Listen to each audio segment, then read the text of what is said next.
So hello guys, today I am going to show you how to use a simple hole. Now to this I am going to use the front plane. So just the front plane and then sketch. So I am going to sketch a letter Z. So I'm assuming that all of you know what is letter Z. So after that let's exit and then extrude.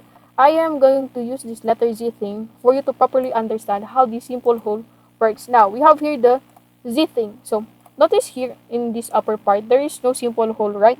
So to find it, go to the upper part here, go to the insert and then select features and then you will find the simple hole.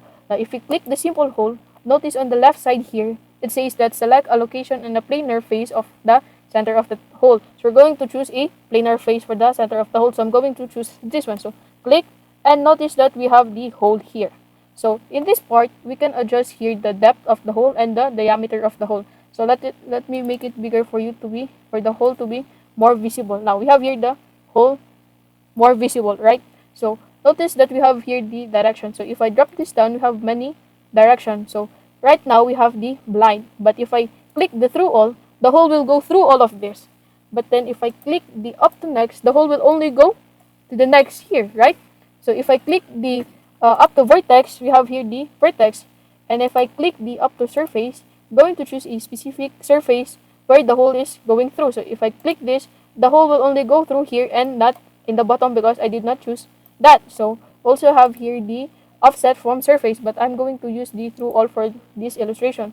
So we also have here the draft inward. This is draft inward, and if I click this one, it will draft outward, but I'm not going to choose that, so we're going to uncheck it and then click check. Now we have here the holes, right? So notice that the hole is still blue, means it's not yet fully defined, right? So to make it fully defined, click the hole and edit the sketch. So we have here the hole, right? So click the smart dimension, find the origin of the circle here, wait until it turns orange, click and then click here. So I'm going to put 0.5 inch and then enter. Now do the same thing. So origin of the circle and then down here. So I'm going to put the same thing, 0.5 inch and then enter. So check, click the check and then let's exit to the sketch. Now we have here the simple hole. So it's actually simple as it is, as you can see. And I hope you understand how to make the simple hole. Thank you.